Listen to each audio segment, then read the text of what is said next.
Taking dictation is a basic secretarial skill.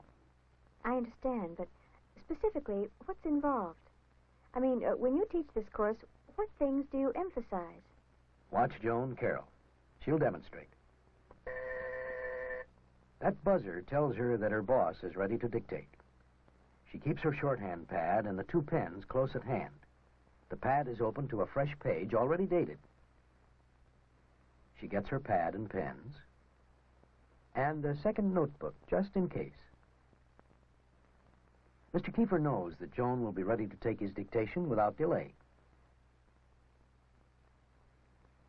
Through experience, they've worked out the best place for Joan to sit, where she can be comfortable, watch Mr. Kiefer as he talks, and have a firm, flat surface to write on. She pushes the page up with her left hand, so that her writing hand has to move as little as possible. Why does she use just half of the page? Well, the narrow column can be spanned with a simple wrist movement, no arm movement at all. It helps her write faster with less effort. Also, it leaves space for special instructions and corrections in the right-hand column. When Mr. Kiefer finishes replying to a letter, he gives it to Joan so she can number it.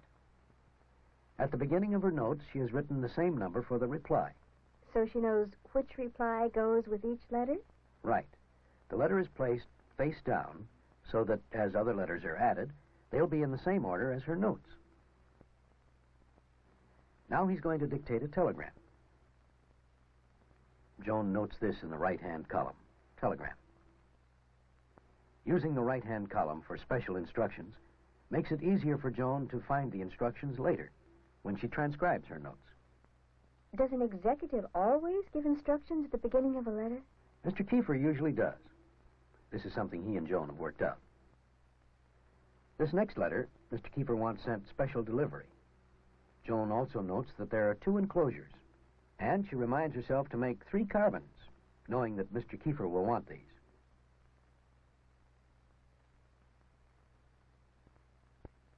He doesn't have very good dictating form, does he? You mean covering his mouth? Mm-hmm. This is typical of the problems a secretary has to handle. Her executive may not enunciate distinctly. He may talk in short bursts. He may not always face her when he talks. His mind is on what he's saying, not on how he says it. Can't a secretary ask her boss to speak more distinctly? If she absolutely has to get the dictation, okay. And then she should do it with tact.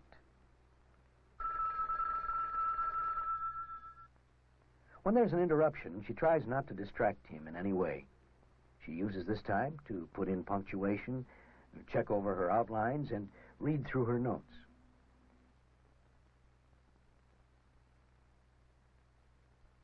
When Mr. Kiefer asks where he left off, Joan is ready to repeat the last sentence or two to help him pick up his train of thought. He may decide to omit a sentence or paragraph and redictate. For simple word changes, Joan crosses out the old outlines and writes new ones above them.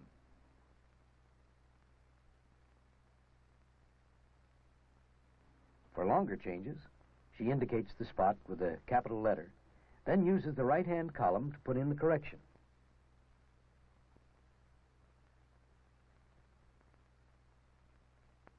Joan has an excellent vocabulary, including special words that Mr. Kiefer uses in his business. This helps her take down exactly what he says as fast as he says it. What if he makes an error? Doesn't she have to interrupt then? If it's a grammatical error, she'll most likely correct it herself. When there's a question of style or meaning, she marks it so that she can ask about it later. It's best to check figures or unfamiliar names, however, when they're dictated. Most executives are accustomed to giving supplementary information where needed to ensure accuracy. I suppose it took Joan a while to get used to Mr. Kiefer's dictation. Yes. Every executive has a style of his own.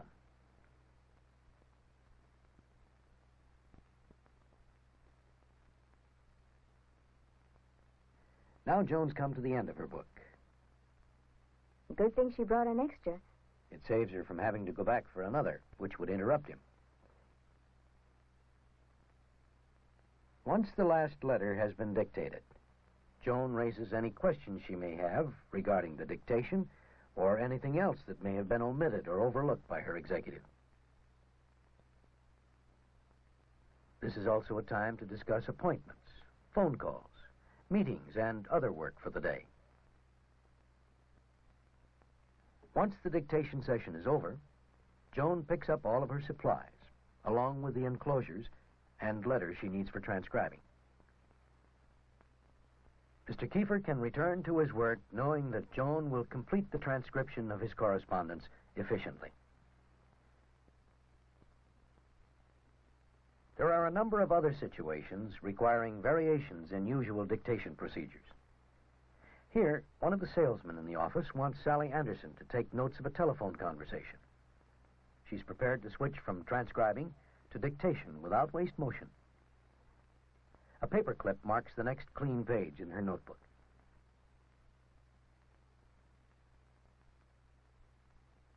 The salesman probably won't want a word-for-word transcription of the conversation, just a general record. Sally uses a separate column for each person talking. This saves having to write down who's speaking each time there's a shift in the conversation.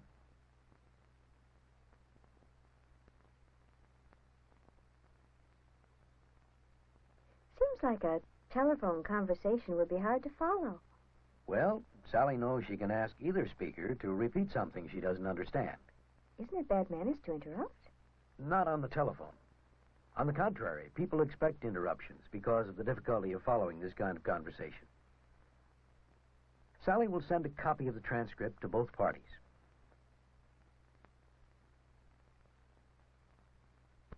There are some dictating situations that are less than ideal, as when Sally is asked to note last-minute instructions, or when she has to type a letter directly as it is being dictated.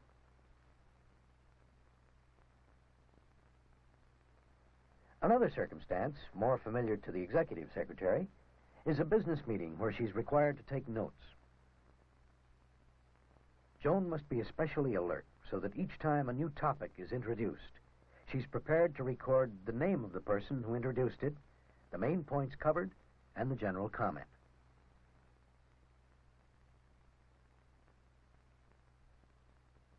Specific resolutions are taken down word for word.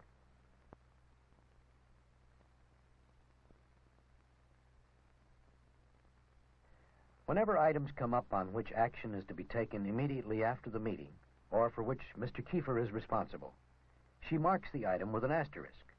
This mark will help her locate these sections for Mr. Kiefer if he wants to refer to them before the notes are typed. Is there anything special a secretary should do to prepare for a meeting? If it's a formal meeting, it helps to check through the previous minutes to see how the meetings are run.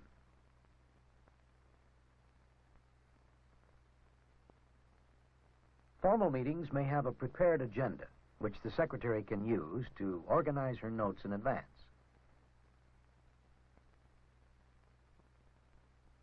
None of these techniques, however, is a substitute for speed in writing shorthand outlines.